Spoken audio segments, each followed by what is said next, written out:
Hello, everybody, and welcome back to the Miller Center webinar series. Amidst a global pandemic, we once again are seeing deep partisan divides in the United States, and that divide includes opposing views of the role and scope of government. Many Americans just don't trust government, and we may not even trust one another. Only about half of Americans believe most people can be trusted, and about a third of us actively say they don't trust their fellow citizens. One remedy may be service. It turns out we're pretty good at that. According to the World Giving Index of Global Generosity, the United States consistently ranks in the top of the most generous countries in the world as measured by Americans' willingness to donate their time and money to needed causes. And there is past evidence of American service efforts across American history, from our founding through the Civil War, depressions, previous famines, and epidemics. Americans have stepped forward. The COVID-19 pandemic has inspired acts of generosity and courage. Healthcare workers selflessly persevere in the face of danger and exhaustion, but also restaurants serving meals to the unemployed, volunteers bringing groceries to seniors who can't shop, and so many others. So today we're fortunate to bring together two pioneering and dedicated public servants in the field, one Democrat and one Republican. Tim Shriver is the CEO of Special Olympics and has been since 1996. In addition, Tim is an educator, a social activist, a film producer, and an entrepreneur. He spent 15 years as a teacher, including several years in special education. He helped establish the Social Development Project in the public schools in New Haven, Connecticut. He follows in a great tradition of public servants. His father, Sergeant Shriver, founded the Peace Corps and Vista, and helped design other elements of LBJ's Great Society.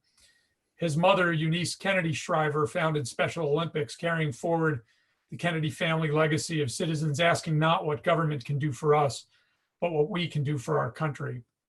Special Olympics is currently offering an online school of strength to promote fitness, exercise, and connection from home.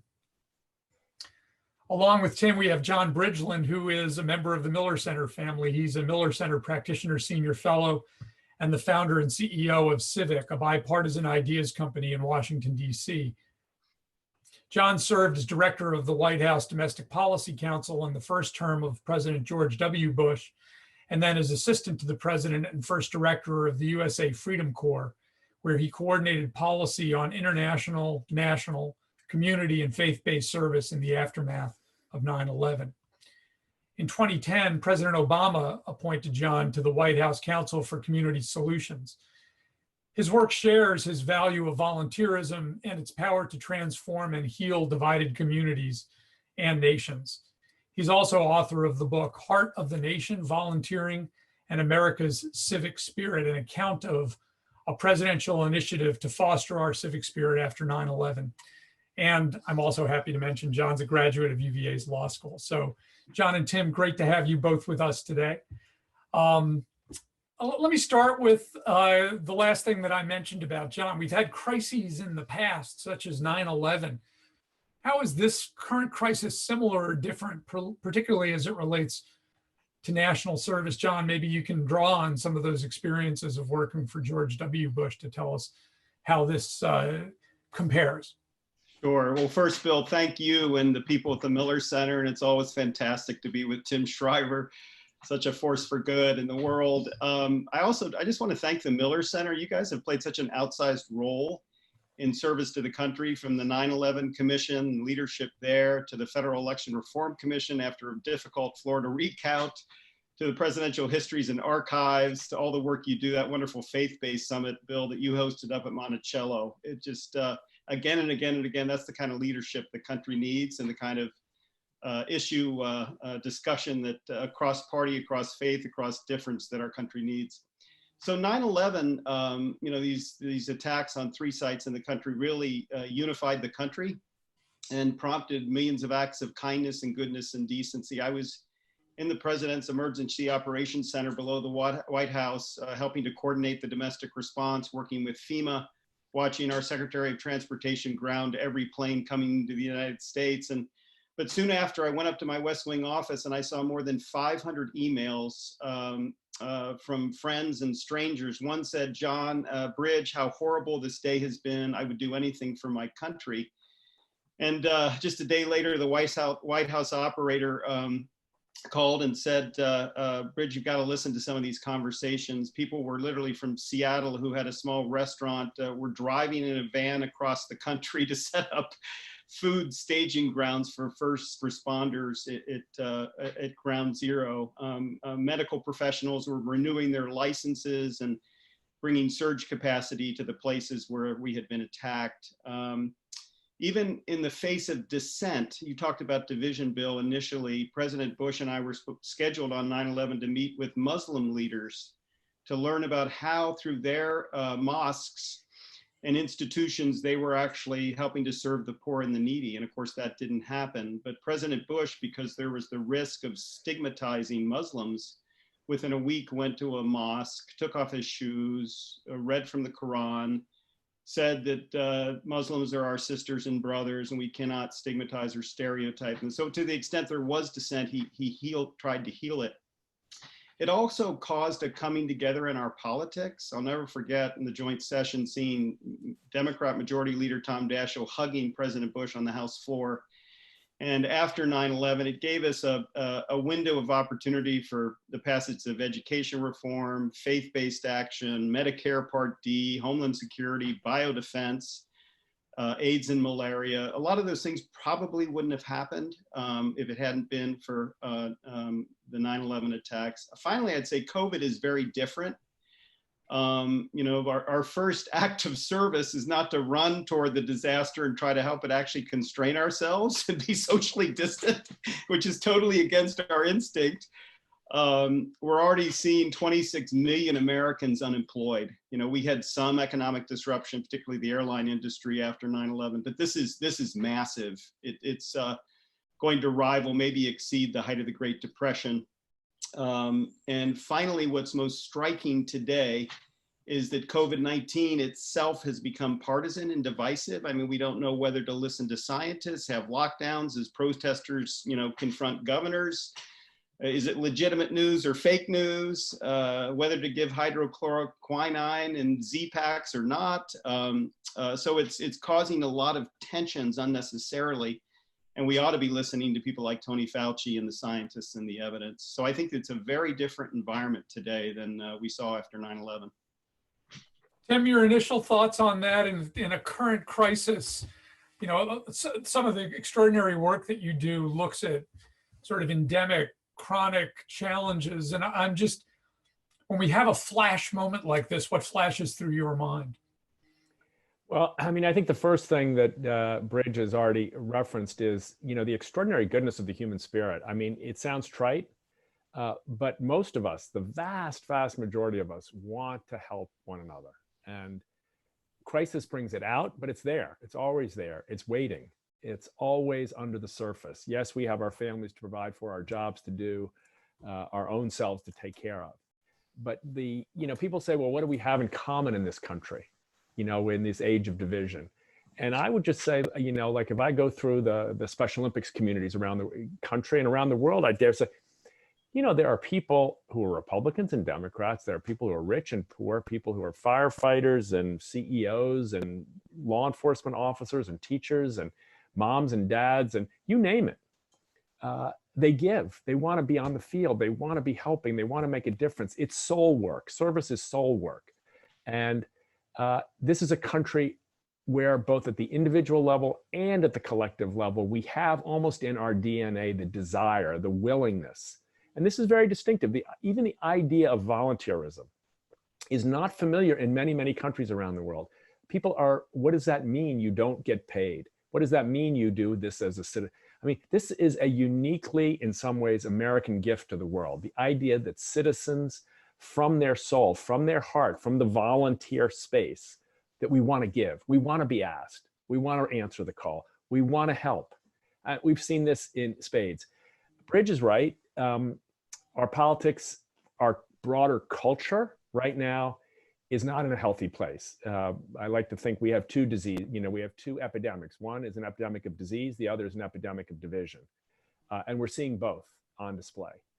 The good news is the answer to both is the same, and that is to unite behind common purpose. We can beat the disease if we have common purpose. We can beat division with common purpose.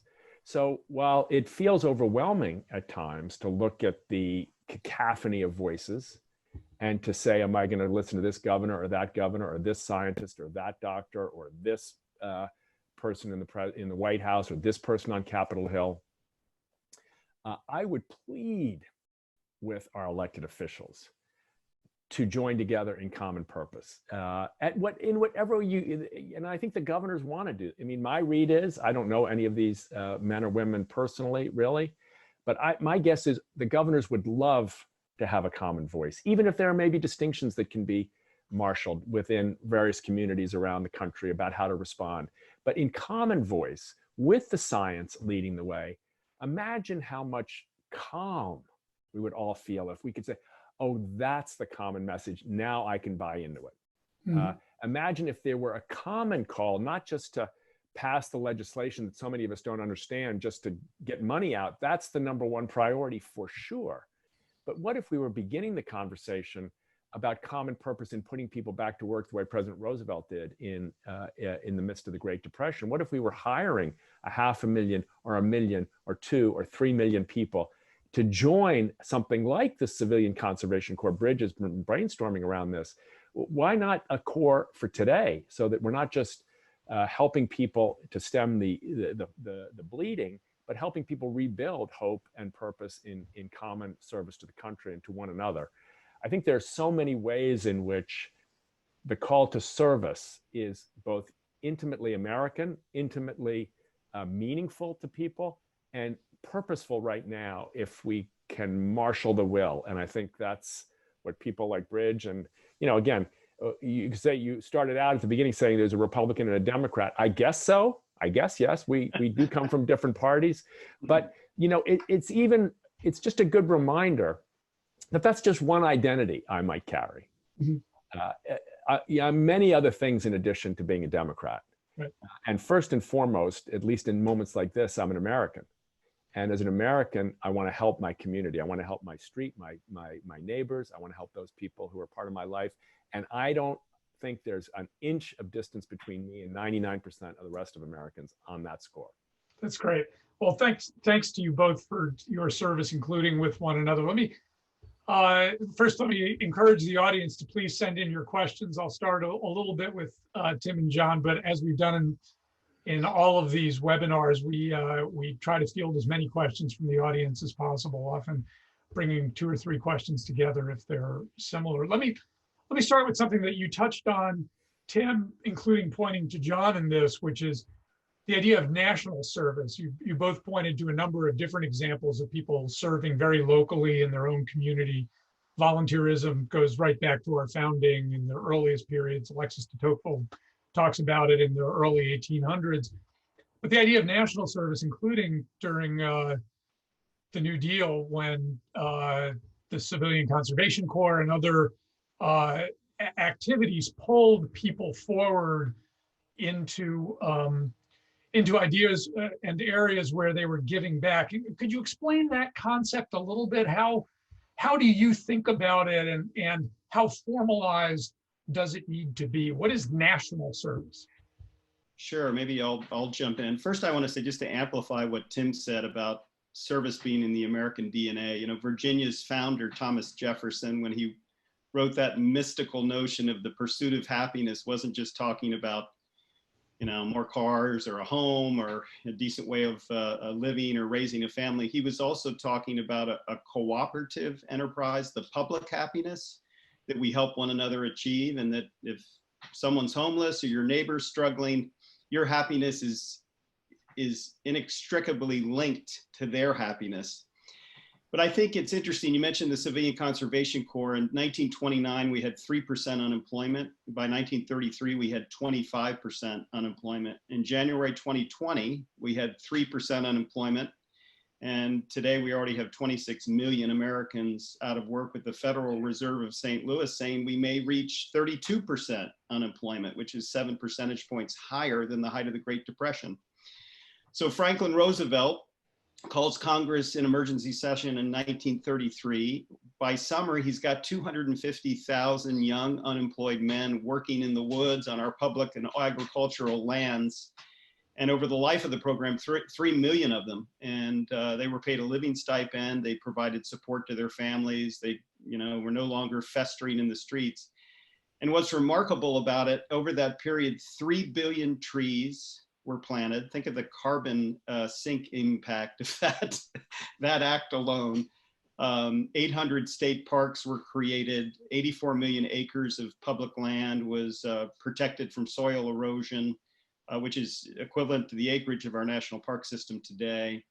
So it was an extraordinary public effort to put people to work and conserve our resources.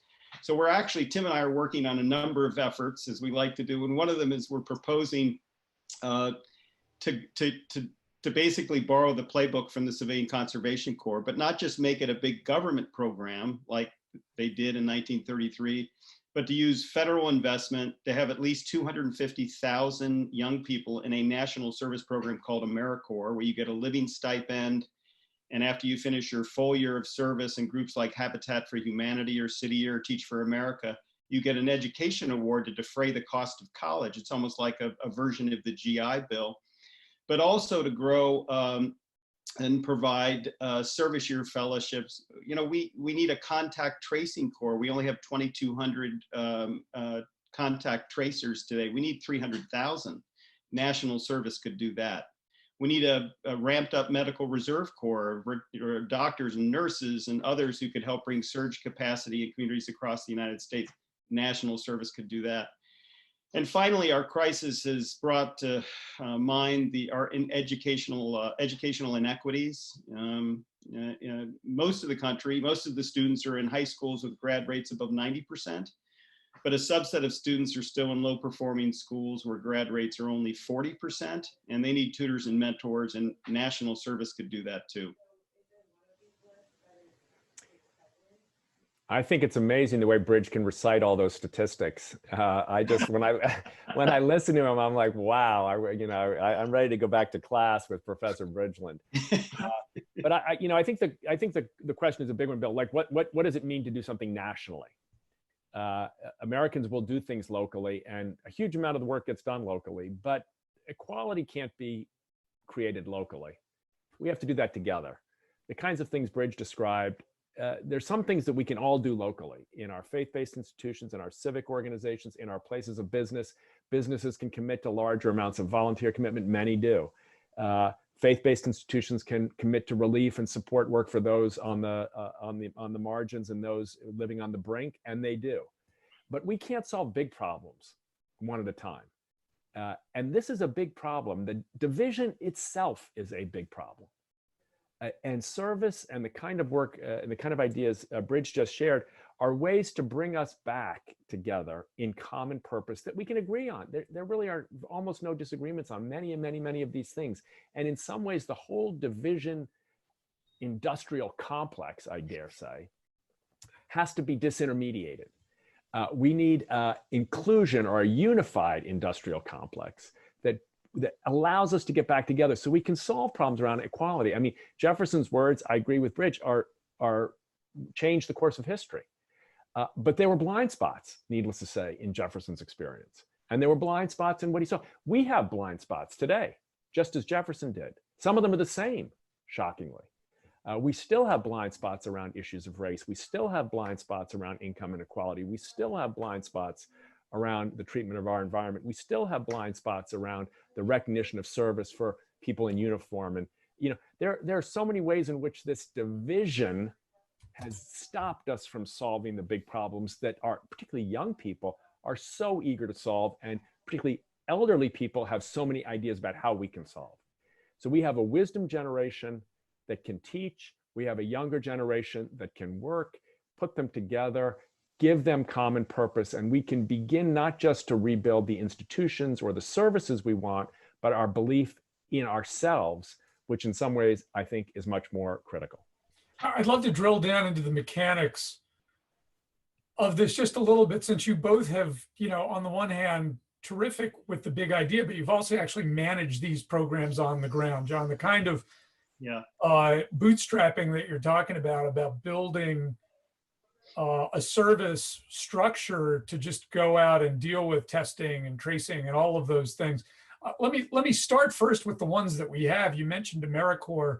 Amy Singer has written saying that when the COVID outbreak happened, AmeriCorps programs had to suspend some of their programs initially. So just starting with the one that we have, what are you hearing about what it means to get that up and running? And then maybe we can talk about how to take that or things like Special Olympics or other groups that currently exist to serve the kind of bigger program that we might need now in the current crisis. But let's talk about the one we have. What are you hearing about how that's working operationally in the crisis and what they need to get moving again?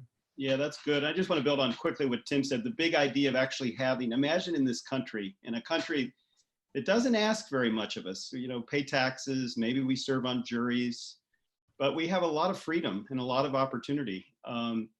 Have to do much more in economic inequality, et cetera. But imagine it, 18-year-olds to 28-year-olds had a formal rite of passage where they had an opportunity to serve, Republican, Democrat, Independent, Black, white, brown, any faith, any income background, different geographies in common purpose. And Amy's question is a wonderful one, both the AmeriCorps and the Peace Corps. The Peace Corps brought Peace Corps volunteers back to the United States, suspended activities, abundance of caution. Obviously health comes first and the wellness of the volunteers.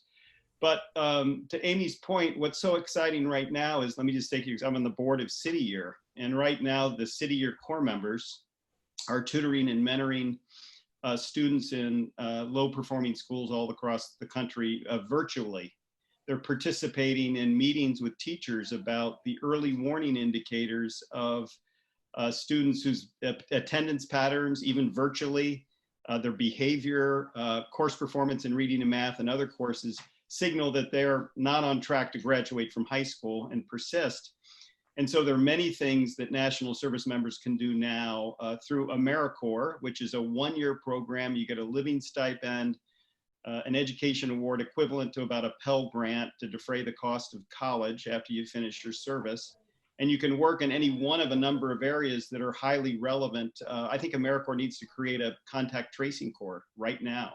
And encouragingly, there's a bill in the Senate, Senator Coons and others have introduced legislation to do exactly that. So Amy's right. We have to pivot from, emergency cessation of operations to how do we think creatively about using our new environment and new tools to put these extraordinary young people to work for the country in a time of great need. Got it. So the idea would be some of these volunteers or AmeriCorps participants, committed citizens, would actually be part of the teams that would go out and test people and teach people how to trace. Who manages that? do we just sort of put AmeriCorps on steroids as the operating agent, or do you see this as a federal government program, or how does it work? Yeah, what's so powerful and kind of little known about the Corporation for National Community Service, all these Corps members serve through more than 1,000 nonprofits. These are local community and faith-based organizations. And that's why in part, both Republicans who support big citizenship and Democrats who like, strong public investment, they've been able to come together on this new model. We didn't have that in the Civilian Conservation Corps. It was all a federal government program. A young General George C. Marshall in the US Army organized it, which was superb. But the good news is because of AmeriCorps and VISTA and these conservation corps, we have all these nonprofits and voluntary associations to Tocqueville who came to America to study America's prisons and was just completely blown away by what Tim talked about, that service is uniquely in the American DNA, that we can run it through nonprofit organizations, including very sophisticated health nonprofits who will make sure that the AmeriCorps volunteers are safe. A lot of the volunteering initially will be virtual, And to the extent they are eventually deployed, it will be more than consistent with the NIH guidelines and CDC guidelines to safely engage in that service. Mm-hmm. But I think, you know, I think Bridge is making a great point on this big citizenship versus big public purpose.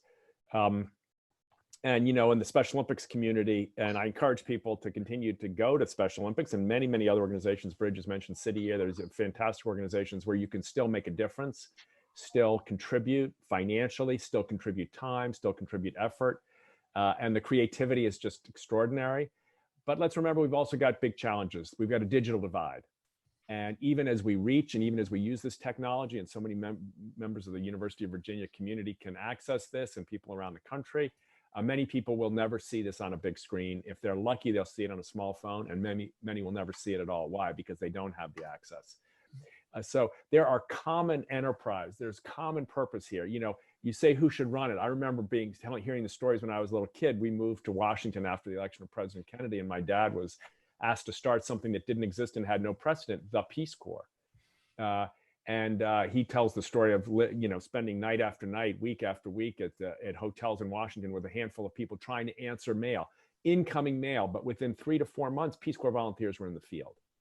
And the federal government, combined with many, many volunteer organizations, had figured out a plan, had figured out a purpose, had figured out a training protocol, and had put people in the field. And the imagination of Americans and the goodwill of the rest of the world was put on steroids. Same thing happened with, you know, like Job Corps. I mean, people think of these things as federal government things. They were almost all the Job Corps programs in the late 1960s were run by private sector companies in partnership with the federal government. So the idea that we would use private enterprise and public will, citizen action and public resources together, you know, we're told the story that those are opposites. They're not opposites, and they have never been opposites. We've been lied to about this. We've been lied to about the story of, I hate big government, I love big government. Nobody loves big government. Nobody hates government. You only end up there if you've been fed a whole lot of information that makes you think I shouldn't like my high school principal. Why? Because she works for the government. I mean, how many people actually really concretely think that way? Very, very few. Teachers work in most respects for the government. Does that mean you hate them because they're teachers? Of course you don't think that way. Police officers, fire department professionals, these are all people who represent us. So if you don't like the word government, don't use it, but they're us. They work with, for, and on behalf of us. We admire them. We want them to be successful, and we want to help them. So this idea that there's this polarization that we have to hate one or love the other, I just feel like we need leaders to remind us that's not the case. It really doesn't need to be that way. We have a much richer, more healthy, more hopeful, and I dare say more loving alternative, which is to come up with solutions and ideas that unite us, and then let's go to work and make them come to life. We can do such extraordinary things as a country, even in the face of this extraordinary challenge, where basic necessities are the frontline issue. We can still use this, if I can put it this way, use this horrible time to find the best in us for the future. I want to circle back to leadership in a bit, but I do want to stick with something that you both mentioned, which is students. You know, we've got a couple questions here. There are probably students watching, and there are certainly parents of students watching, myself included, trying to figure out what they're going to do with their kids this summer, what they might do if schools don't come back into session in the fall, or taking alternative and gap years. What would your advice be to students now as these various organizations are going through a transition, both to the students and the organizations? How do you make this match right now? How do we generate the connectivity to students who are in the earliest stages of their career, whose summer internships may have been suspended? We're working hard on this. Just give us a sense of how you think about the high school and college students out there. This is very personal for me, Bill. My son is graduating from college in May, and of course there's no graduation. It's postponed to the fall, and this last semester is virtual. And so as he was looking for his next step on his journey, he we talked about national service. So he'll be starting in City Year San Jose this summer. So he'll have a full year of national service, which not only will build skills, you know, young people, when they go through these efforts, they discover their leaders. They learn to listen, be empathetic, work with people who are different from they are, and then serve, you know, great public needs. It builds such extraordinary confidence in their ability to engage with the world and to address public challenges. So my advice is actually, you know, I know, and a couple of his roommates actually had jobs that were rescinded because of the economic downturn.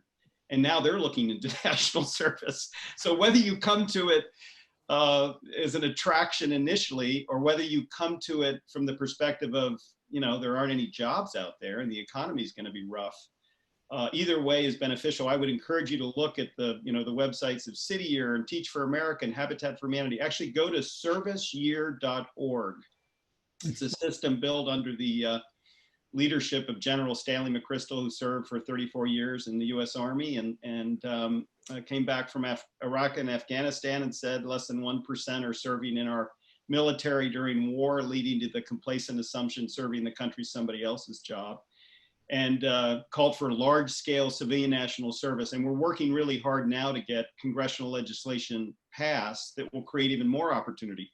But I would go to serviceyear.org and look for national service opportunities that marry, you know, with your interests. And then I'd be delighted to talk to anybody on this panel or in this Zoom convening, you know, about their personal journey and try to be helpful and network them or connect them to opportunities to the extent I can. Yeah, I think that's great advice, Bridge. And I think the point, I want to just underscore the point you made about becoming leaders. The thing that I notice in this generation is a disdain for the idea of service as people of means helping people who don't have things. This sense of I'm privileged and I'm going to therefore give something to someone who's not privileged.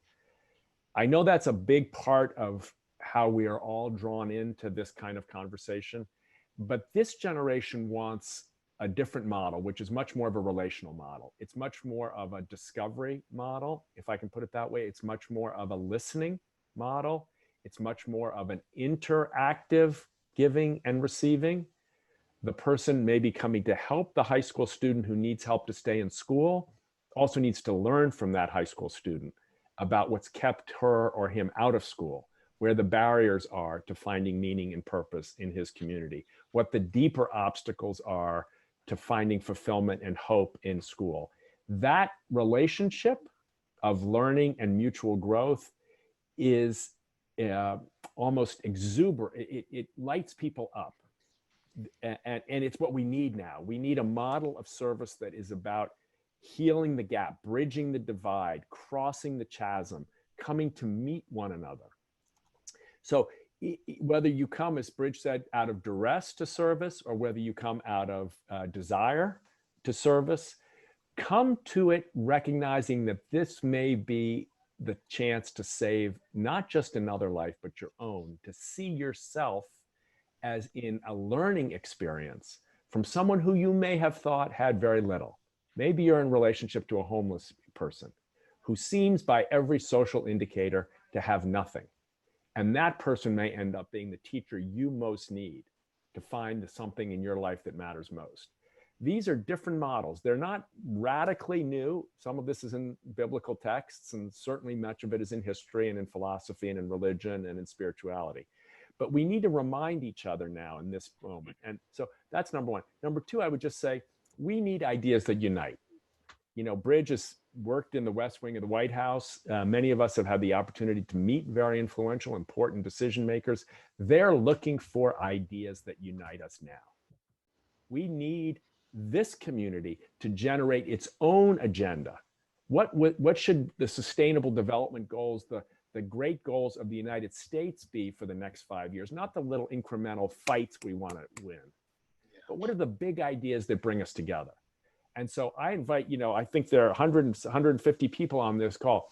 Let's find the ideas in this community that could change the state of Virginia, that could unite Virginians. Many of you, I assume, but maybe it's for the country. There's a new idea in this community right now that hasn't found its way to a state house. It hasn't found its way to a state legislature. It hasn't found its way to a mayor's office, and it hasn't found its way to Washington. Let's identify it. Because as I said, the country, look, the problem we have in this crisis is that cash, financial resources are gonna, I'm sorry to say, mostly have to come initially from the federal government. We're gonna have 20, 30 million people unemployed. There's nowhere to get that money except from the federal government. But the question is, what do we do with it? And what do we ask of the people who are receiving it? And what do those of us who have enough bandwidth to be helpful, we're not struggling as much as others.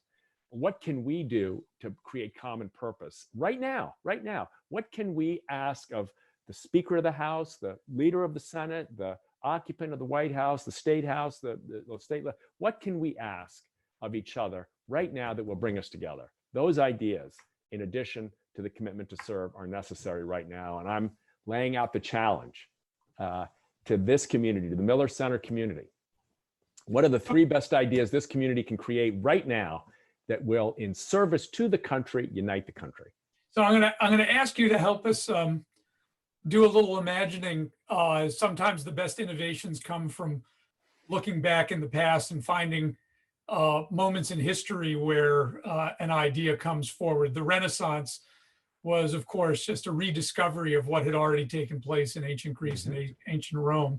And so looking back across American history, and since you've both touched on leadership as being essential, you've written about it together, what are some of the ideas that leaders have put forward in the past that inspire you and get your own head thinking about, could we do this in a different way now? I'd say that, one of America's best ideas was George Catlin goes to the Dakotas. Then there's the Hayden expedition, which takes these extraordinary photographs of our landscapes across America. And it was individual citizens all across the country that actually ignited Congress to create a national park system, a great democratic idea. Instead of, beautiful places being owned by czars and the wealthy, every American owns those places in perpetuity and for the enjoyment and use of future generations. Another big idea, and Tim touched upon this, right in the middle of this COVID-19 crisis, we've discovered 60% of students on tribal lands don't even have any access to the internet at all. In rural and other communities, as schools are struggling to engage students, they're discovering a lot of their students and families don't have, again, access to the internet. So this community, the 150 strong in this call, could organize a broadband access corps to basically do for the United States today what Morris Clark and rural electrification did in the 1930s to bring electricity all across the country, and to close the digital divide, to look at, where are the places where people are underserved? How can those gaps be closed between government and the private sector, and provide appropriate government investment where there aren't market incentives? And what's the role of individuals in a broadband access corps in providing internet hotspots today to those places that have need? I just want to quickly say, Julie raised a great question about contact tracing. She's exactly right. It needs to run through public health, but it needs more capacity. And that's where the contact tracing corps could come in. Valentina raised a great point about, isn't service kind of paternalistic? And Tim touched upon this. It's really important to engage people. The Earth Conservation Corps engages the most vulnerable youth in Washington, D.C. today, not viewing them as problems to be solved, but to potential to be unleashed. And LaShante Moore, who was a single unwed mother with 2 kids, homeless on the streets, was part of the Earth Conservation Corps that brought the nation's symbol, the bald eagle, back to the nation's capital. And now she's a leader in the conservation movement. And finally, Patrick raised this good point about compulsory national service. And I don't know if you want to get into that, Bill, but I'm happy. I do. I definitely wanted to come to that, but go ahead, John, if you're there. Well, I don't, Tim probably has great thoughts about the moments in history that have excited us. Well, I mean, I think, Bridge, you've got great ones, but I mean, I go to my own experience just because it's what I know best. When Head Start was opened in this country, the idea of early childhood education was new. The idea that children as young as 3 or 4 or 5 years old were worthy of anything, needed anything, was new. The idea that those services, the services of an early childhood education experience that included parents as teachers, was new. And here we are over 50 years later, and it's, I mean, I'm going to sound like a Democrat, it's woefully underfunded. I mean, you know, could it be better? Of course. Do we need to improve it? But I mean, why we don't have a national commitment to comprehensive early child care supports for with moms and dads, it's staggering in the richest country in the world. And with spending money like we're spending now, why aren't we spending? I mean, again, I'm right. So I think that's a fantastic thing. We have a major job skill gap in this country. We've seen it in every national election for the last several, where people who are in industries that are losing ground, or the country believes should lose ground even, you know, ultimately into the future, maybe those skills are no longer the skills needed for the future. Many people in politics have said, we need different skills in the future. Why not a national job training initiative run by business, funded by common purpose, dedicated to the skills of the future? Why not tens of thousands of people being retrained for the skills of the future? Why aren't we training a new generation of Americans to do alternate energy, to do technology, to do human services, to do rural broadband, to do healthcare? We see the crisis. Why don't we have the best healthcare system in the world in terms of all the backup and redundancies we need? I mean, there's so many simple, I don't want to call them simple, but there's so many easy in a way wins. Do they cost money? Yes. Let's be honest. To make and build a better future is going to cost money. Do we have it?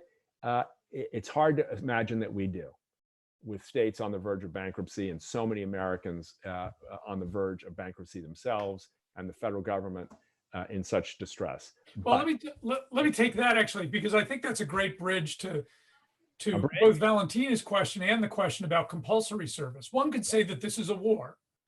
And the way that we got out of the last depression, while Civilian Conservation Corps and the WPA and all these projects were having some impact, was the massive spending, deficit fueled, to fight World War II.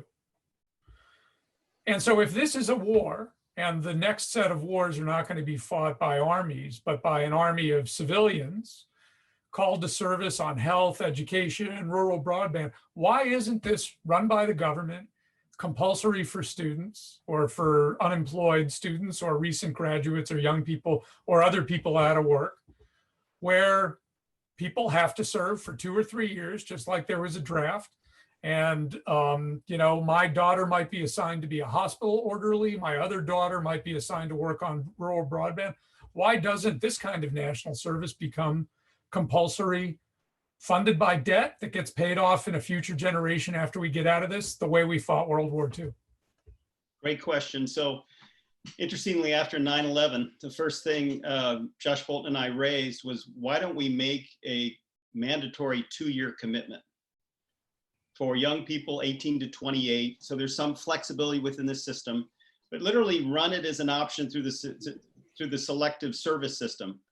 Because you can serve your country in many ways: military, public or government service, or civilian national service. And in consulting with the White House counsel, you know, we said you have to look at the 13th Amendment prohibition on involuntary servitude, the 5th Amendment prohibition on deprivation of liberty, and the First Amendment of compelling people to serve in areas that might have either interfere with their free exercise of religion or free speech. Having said that, we conducted a 2-year analysis of mandatory service in the United States, and it can be structured just like in Israel, like the Israeli Defense Force that has a civilian national counterpart, to be effectively a mandatory system. And a lot of us are very sympathetic to that.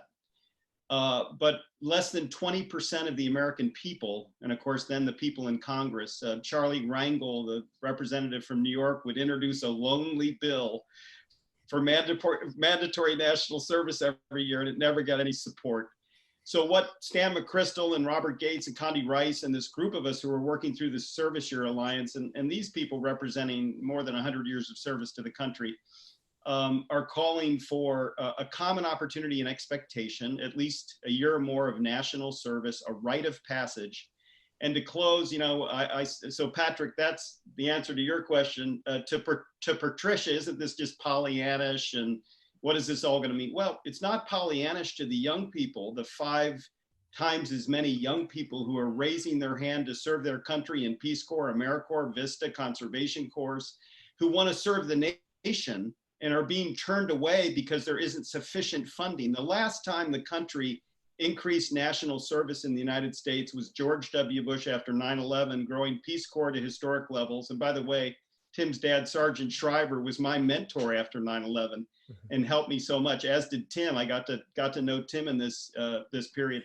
Grew AmeriCorps to the highest levels, and it's still there. Vista and Senior Corps for older Americans. And to the point about, well, didn't Bush just say, oh, just go shopping? He never said go shopping. He issued the call to service repeatedly. He did 32 national service events. Imagine that, to awaken the country to these opportunities and to serve. And that term, go shopping, it was Frank Pellegrini in a Time magazine cover story praising Bush for the most spine-chilling speech of his life, saying, in the aftermath of the economy shedding more than 1 million jobs, Bush said, I want you to have faith in the American economy. And Frank Pellegrini, the author, said, for God's sakes, go shopping. So Bush never said it. It became a little bit of a myth, but I wanted Patricia to know this isn't Pollyannish to kids who want to serve their country. We've got to do more, as Tim said, to fund and support these programs so young people's idealism are translated into real service opportunities that develop them as leaders across difference, exactly what this country needs. So that Republicans, Democrats, independents who eventually serve in government have learned the skills to work together to solve big challenges. Yeah. I mean, I would go back to your point, Bill. Do we need a massive investment in the future of this country right now? Deficit funded investment to both get us out of this crisis economically and get us out of this crisis, I would say, culturally, socially, politically, whatever you want to call it. My answer would be, we have no choice. We have no choice. We're already doing that. The question isn't, are we going to have a massive federal spend to get us out of this? The question is, what are we going to do with it? Mm-hmm. So I don't think that's an either or. That's a how and why. Right. So to the how and why, then there's a question here about local organizations that currently exist, and I do wonder, because I'm drawn to it as well, if you build national service, particularly a formalized program that is the modern day equivalent of the draft, but you're drafted into public service as they have in Israel and other places. Does that undermine or compete with, or can it be done in sync with the various voluntary organizations that currently exist?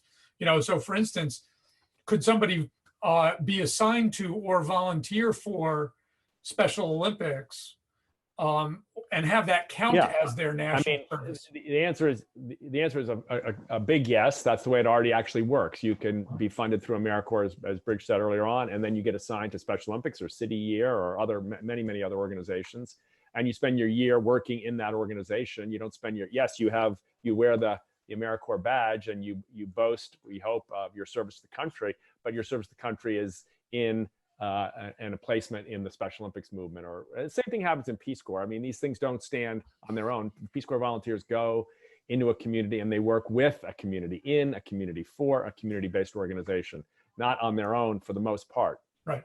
But I guess I just want to say on this Pollyannish point, because I think this is a big point. This becomes Pollyannish when we don't take it seriously. Let's not just remember that our political figures are responsible here. We are too. And if all we consume is things that we think are edgy and tough and strong, and they're just filled with hate and anger and animosity, then we're part of the demand curve that's asking for more of that message. This message is not Pollyannish unless we let it become that.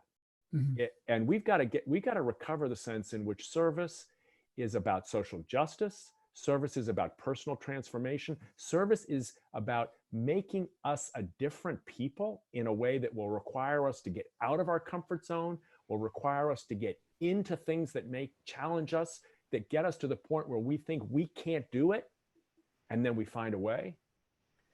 This is tough work. The slogan of the Peace Corps, remember, is the toughest job you'll ever love, not the sweetest job. Not the, I mean, you know, I've been in Special Olympics movement more than half of my life, maybe my whole life, depending on how you count. And people sometimes say to me, isn't that nice? And you can see it makes me, frustrates me. We're talking about a 6 or an 8-year-old who has Down syndrome, who's lived with stigma her whole life, who's been pointed to and made fun of and kicked out of schools and not welcome in medical institutions her whole life. And you're telling me that it's nice? I dare say this is a viscerally important, life-changing, social and cultural changing work. And the fact that we have fun doing it, well, that's wonderful. But we've got to recover that there is hard work to be done in this country that's not going to be done by yelling at each other. It's going to be done by putting ourselves on the line. And Patricia's right. Most of the time, people like us look and sound Pollyannish. Shame on us. That's on us. That's on me. We got to get back to realizing this is, in some ways, I dare say, life and death. We either make it together in this country now, or we don't make it, if you ask me. So this is serious business. And do we need the federal government? Yes, because small organizations, no matter how robust, no matter how inspiring, they can't do this alone. They can't build common alone. Mm-hmm. That's why we have leaders. That's why we have institutions that bring us together. We call them legislators, mayors, presidents, senators, congressmen, school principals, fire chiefs, police chiefs. That's what we call people responsible for our common purpose. We need them now to do this extremely critical work. Mm-hmm. Bill, can I add to that? Just also the questions. It's interesting, you know, this is a very famous story. Everybody seems to know it. Franklin comes out of the convention. A woman asks him, Mr. Franklin, what have we wrought? And he says, a republic if you can keep it. Which was it was a big idea. We didn't have a country based on land or wealth, or it was based on an idea.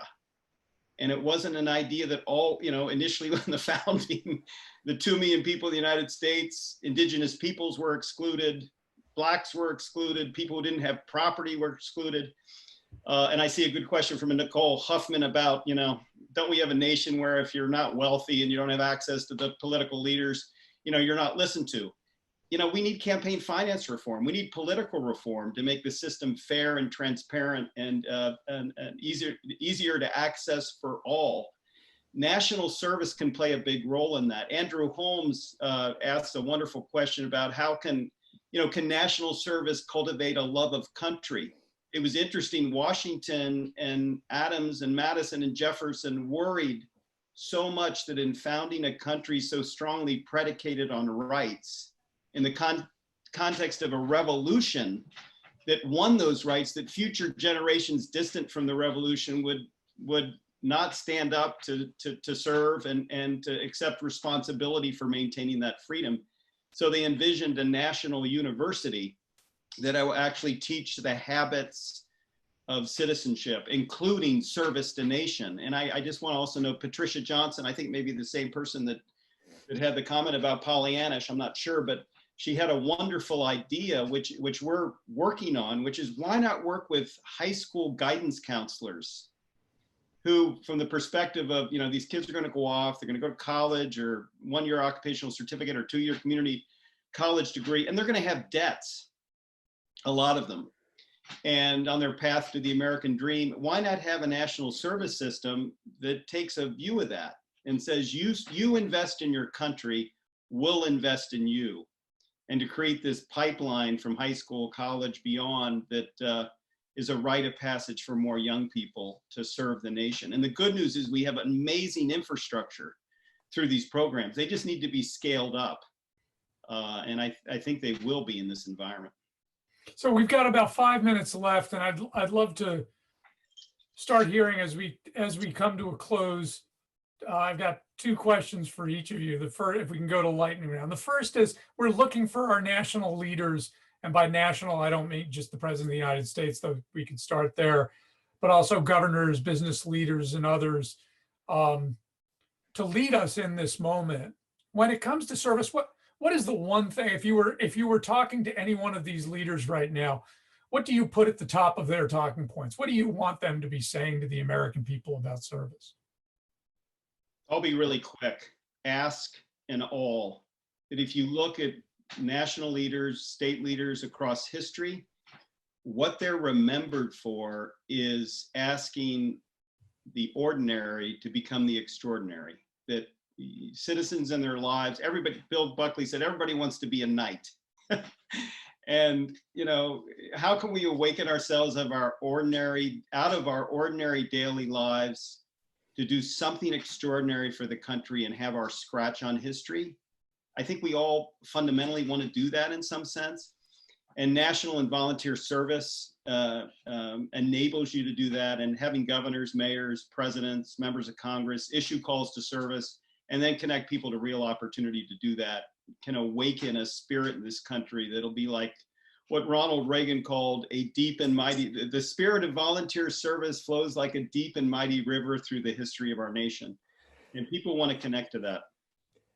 I'd say have that be the speech and have the legislation be, I'm just going to steal this because Bridge said it the other day and we're talking on the phone, challenge the federal government to create a 3 million person corps called the America Unites Corps and put 3 million Americans to work within 6 months on the 10 projects, the 10 most powerful ideas generated by the American people that can bring us together and build a future of equality and justice that we needed before this crisis and that we now must have in order to come out of it. Put Americans to work, create a major, mind-blowing commitment at a huge level that we must do to unite the country. And remember, Bridge tells the story better than I do. When President Kennedy gave his speech at the University of Michigan talking about, well, wouldn't we, during the campaign at 2 o'clock, 1 o'clock in the morning to a group of assembled students, how many of you would like to serve your country? How many of you would like to go out into developing countries? How many of you would give of yourself? He asked the question. And it was the students who responded with overwhelming numbers because he didn't know if the speech was any good. He didn't know if there would be any response. You know, you're on a campaign. Those of you who've watched presidential campaigns, you know, you give 6, 8, 10, 12 speeches a day. You start at, you know, the factory gate and you end up at a hotel ballroom and you're giving them all the time. So he just gave a speech, but the students said, we want what you've asked us for. It's time for the American people to say, we want to serve and we should demand that our leaders right now put 3 million Americans to work on a core that unites. So last question, 3 minutes left. It's great stuff. What is the most important thing you all are doing in the next 3 months? What is the one thing that is driving you right now? Single most important thing. It's hard. I just had a board meeting.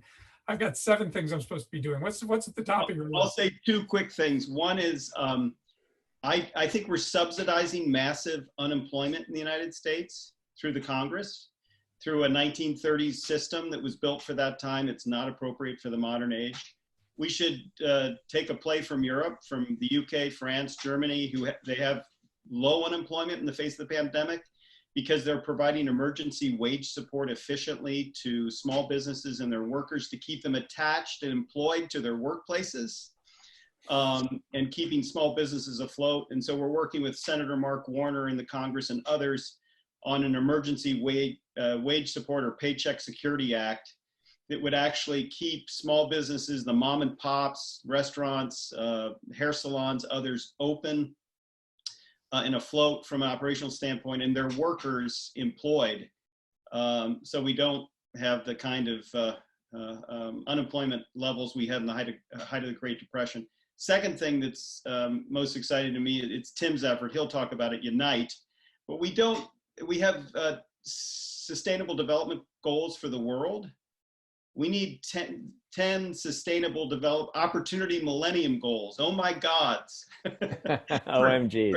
OMGs for the United States. And so Tim and I are working together. Would love to work with anybody on this panel and students across the country to inform what do you want your futures to be and what kind of goals can we point the country toward to meet together.